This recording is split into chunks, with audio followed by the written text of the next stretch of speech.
स्वागत है आपको अपना YouTube channel and tutorial classes में।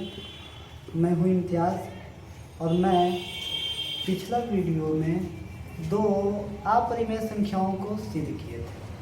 उसमें एक बताए थे √5 एक अपरिमेय संख्या है, इसको सिद्ध करके बताए थे, और एक बताए थे 1/√2 एक अपरिमेय संख्या है।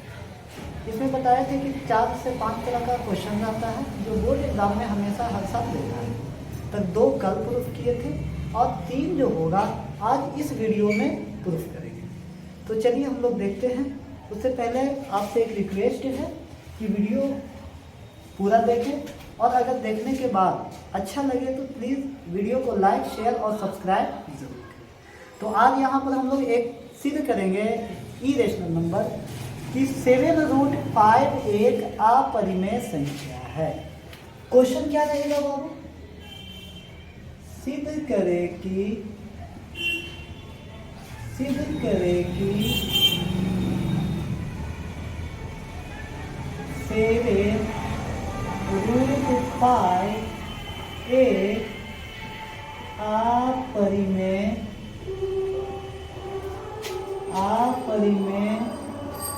संख्या। आज क्या हम लोग सिद्ध करने जा रहे हैं?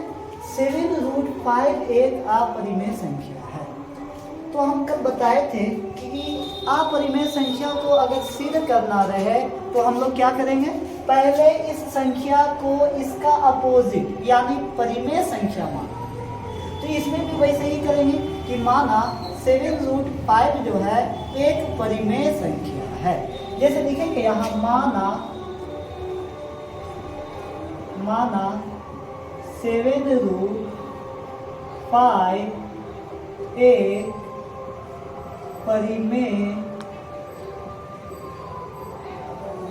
संख्या। हम लोग क्या मान लिए बाबू? यहाँ हम लोग मान लिए कि 7√5 जो है एक परिमेय संख्या है। तो परिमेय संख्या का डिफिनेशन बताया गया था कि परिमेय संख्या उस संख्या को कहते हैं जो p/q के फॉर्म में होता है, यानी वैसी संख्याएं जो p/q के रूप में होता है उसे हम लोग परिमेय संख्या कहते हैं। इसका मतलब ये है कि 7√5 को जब हम परिमेय संख्या लिखे तो इसको हम लिख सकते हैं कि ये p/q। 7√5 is equal to p/q। अब यहाँ पर हम लोग ये कर सकते हैं कि 7 जो है √5 का मल्टीपल में है। तो ये 7 मल्टीपल में है। अगर इसको राइट साइड में ले जाएंगे तो यहाँ मल्टीपल में है, तो इसको उस साइड में ले जाएंगे तो ये आ जाएगा डिवाइड में, यानी कि यहाँ पर बच गया क्या? √5 इज इक्वल टू p, और नीचे में q था और ये 7 यहाँ पर आकर के डिवाइड में, यानी 7q। ठीक है। जैसे मान लिया जाए बराबर के इस तरफ से बराबर के उस तरफ अगर दायां पक्ष से बायां पक्ष या बायां पक्ष से दायां पक्ष ले जाना होता है तो साइन चेंज होता है। प्लस रहता है तो माइनस होता है, माइनस रहता है तो प्लस होता है, इंटू रहता है तो डिवाइड होता है, और अगर डिवाइड रहता है तो इंटू। जैसे यहाँ पे इंटू में था 7 क्या था? √5 के इंटू में था। अब √5 को इधर ही रहने दिए, यानी लेफ्ट में ही रहने दिए, लेकिन 7 को हम लोग क्या कर दिए? राइट में लेकर के चले गए। तो राइट में अगर हम लोग ले जाएंगे तो राइट में ले जाने के बाद क्या हो जाएगा? ये डिवाइड में आ जाएगा। तो √5 और यहाँ p बचा और q नीचे था और ये यहाँ आकर के डिवाइड। अब देखा जाए तो ये √5 जो है एक अपरिमेय संख्या। √5 क्या है? एक अपरिमेय संख्या। लेकिन ये जो है p/7q एक परिमेय संख्या, क्योंकि p/q आपको बताया गया था कि ये परिमेय संख्या होता है, समझे ना? तो p/q, अब कोई भी परिमेय संख्या जैसे 3/5 है, और इस परिमेय संख्या के नीचे वाला या किसी में भी 2 से गुना करेंगे या 2 से भाग देंगे तो नंबर जो बनेगा परिमेय ही बनेगा, क्योंकि यहाँ 3 और 5 के नीचे 5 2 जा 10। तो 3/5 भी परिमेय था। और इसको अगर 2 से 3 से 4 से या 5 से या 7 से किसी भी नंबर से अगर गुना करेंगे तो वो भी आपका जो आएगा वो भी परिमेय ही आएगा। तो यहाँ p/q था, p/7q तो p बाई क्यू तो परिमेय संख्या होता है और यहाँ 7 मल्टीपल में, तो 7 मल्टीपल करे या डिवाइड करे या कुछ भी करे तो आपका जो नंबर बनेगा वो आपका क्या बनेगा, परिमेय। तो यहाँ दिख रहा है कि √5 जो है एक अपरिमेय संख्या और p बाई 7q जो है एक परिमेय संख्या है। तो यहाँ पर हम लोग लिख सकते हैं कि √5 एक अपरिमेय संख्या जबकि p बाई 7q एक परिमेय संख्या है। आप ये बताइए कि एक परिमेय संख्या और एक अपरिमेय संख्या कभी इक्वल नहीं हो सकती है, समझे ना। यहाँ पर परिमेय बराबर अपरिमेय, ये सही है नहीं है सही, क्योंकि परिमेय और अपरिमेय कभी इक्वल नहीं हो सकती है। तो हम लोग यहाँ पर लिख सकते हैं समीकरण 1 से अपरिमेय संख्या अपरिमेय संख्या इज इक्वल टू परिमेय संख्या जो कि गलत है, अतः हमारी मान्यता गलत हुई। इसलिए हम कह सकते हैं कि 7√5 एक अपरिमेय संख्या है। ये प्रूफ हो गया आपका, जैसा आपको बताया गया। एक बार फिर से हम लोग इसको फिर से देखते हैं। यहाँ लिखा हुआ है सिद्ध करें कि 7√5 एक अपरिमेय संख्या है। तो सबसे पहले हम लोग क्या बताया कि इसको मान लीजिए कि माना 7√5 एक परिमेय संख्या। जब 7√5 को हम परिमेय मानेंगे तो ये p बाई क्यू के फॉर्म का होता है। यहाँ पे √5 को रहने दिए, 7 को इस तरफ लाए तो p और यहाँ 7q यहाँ ये हो जाएगा। अब देखा जाए तो √5 जो है आपका अपरिमेय संख्या, p बाई 7q जो है आपका परिमेय संख्या। तो इक्वल के लेफ्ट साइड में अपरिमेय, इक्वल के राइट साइड में परिमेय, जो कि संभव कभी भी परिमेय संख्या और अपरिमेय संख्या बराबर नहीं होती है, इक्वल नहीं होती है। इसलिए हम कह सकते हैं कि हमने जो माना था परिमेय संख्या वो गलत माना था, वो अपरिमेय संख्या है। इसलिए हम कह सकते हैं कि अपरिमेय संख्या इज इक्वल टू परिमेय संख्या जो कि संभव।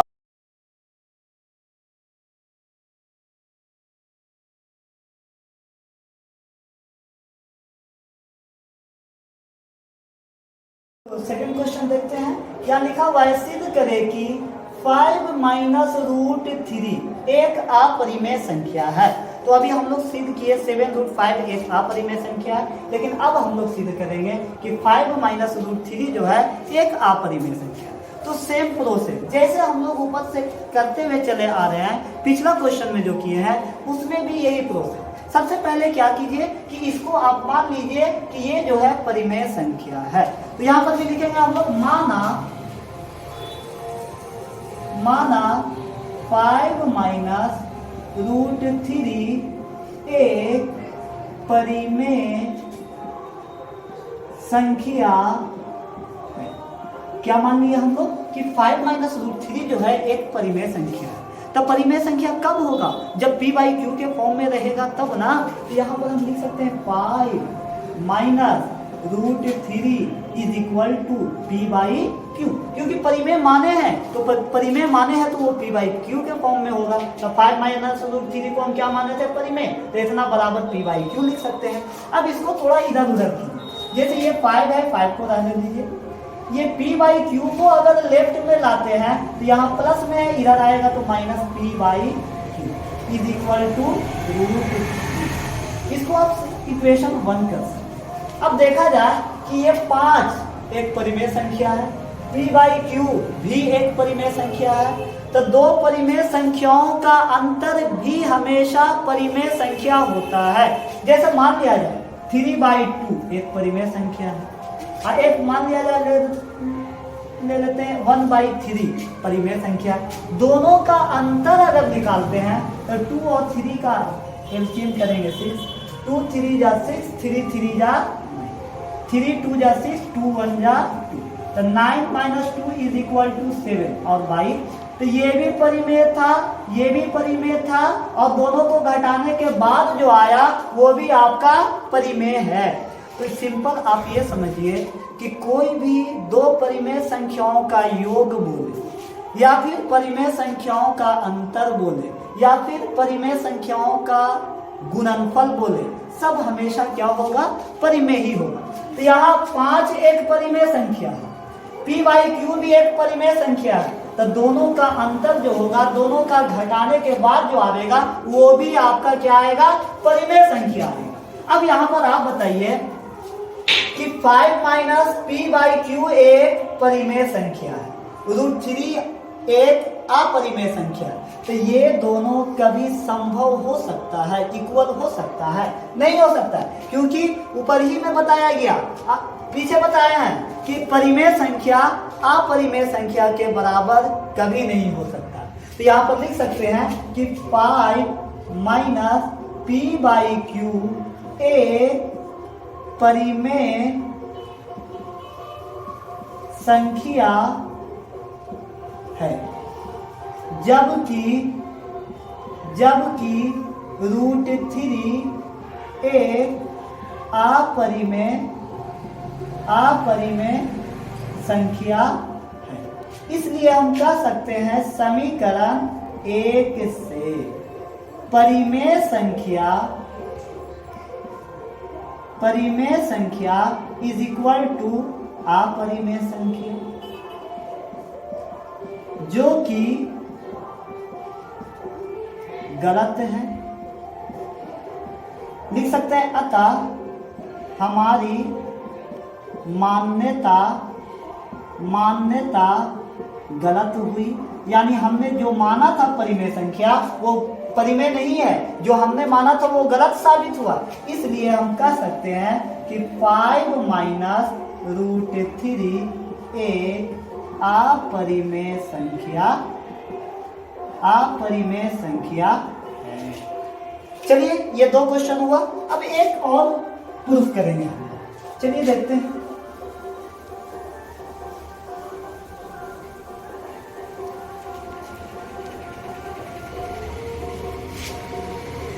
चलिए अगला क्वेश्चन हम ले लेते हैं। 3 प्लस 2√5 एक अपरिमेय, 3 प्लस 2√5। अब हम लोग क्या सिद्ध करने वाले हैं, 3 प्लस 2√5 एक अपरिमेय संख्या। जैसे हम लोग करते चले आ रहे हैं उसी तरह से हम लोग करेंगे। इसको भी हम लोग मान लेंगे कि 3 प्लस 2√5 जो है एक परिमेय संख्या। इसको भी मान लीजिए, माना 3 प्लस 2√5 एक परिमेय संख्या है। और जब ये परिमेय संख्या होगा तो p बाई क्यू के फॉर्म में लिखा जाएगा। यहाँ पर लिख सकते हैं 3 plus 2√5 is equal to p by q. अब इसको थोड़ा सा हम लोग क्या करेंगे, इधर उधर करेंगे, और इधर उधर करने के बाद फिर चेक करेंगे। जैसे यहाँ पे 2√5 is equal to p by Q.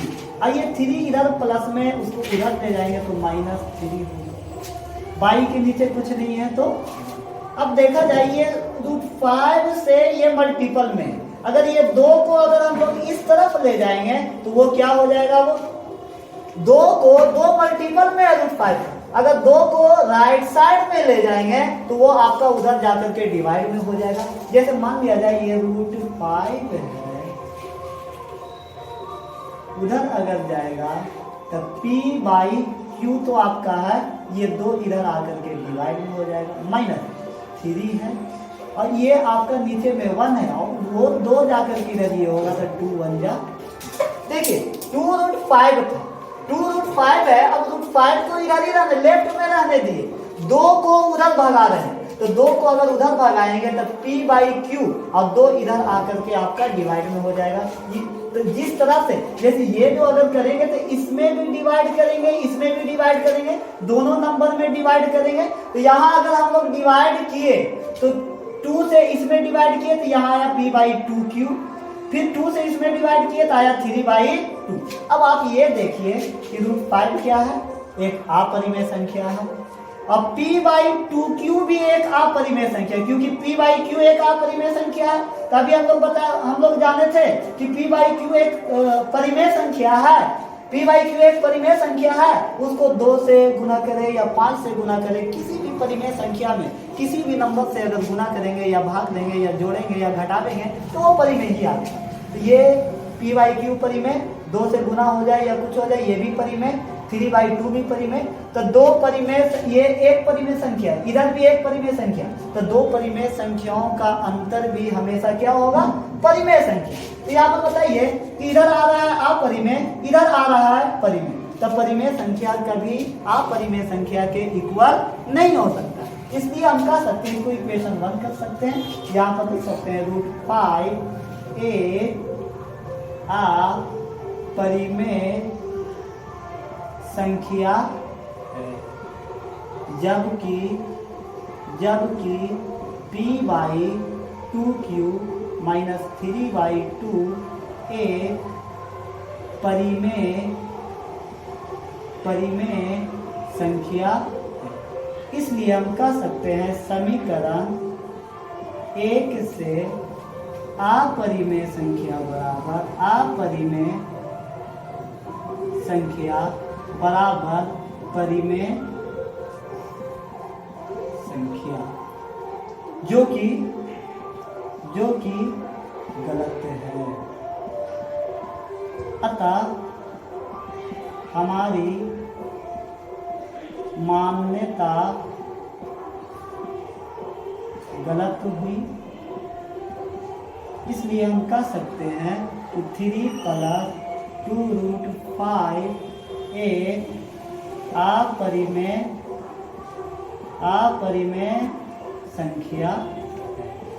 इस तरह का हमने 2 वीडियो मिला करके 5 क्वेश्चन करवाए हैं, और यही 5 क्वेश्चन में से आपका एक क्वेश्चन पूछने के लिए हो सकता है कि थोड़ा सा यहाँ पे डिजिट को चेंज करके दे दे, उससे कोई दिक्कत नहीं। जैसे यहाँ पर 3 + 2√5 दिया है, अगर इसी को लिख देता 5 + 2√3 तो उससे क्या नहीं बनता, वही सेम प्रोसेस तो वही है। तब 5 तरह का बताए हैं, ये 5 तरह में से आप पांचों को ये कर लीजिए, प्रैक्टिस कर लीजिए।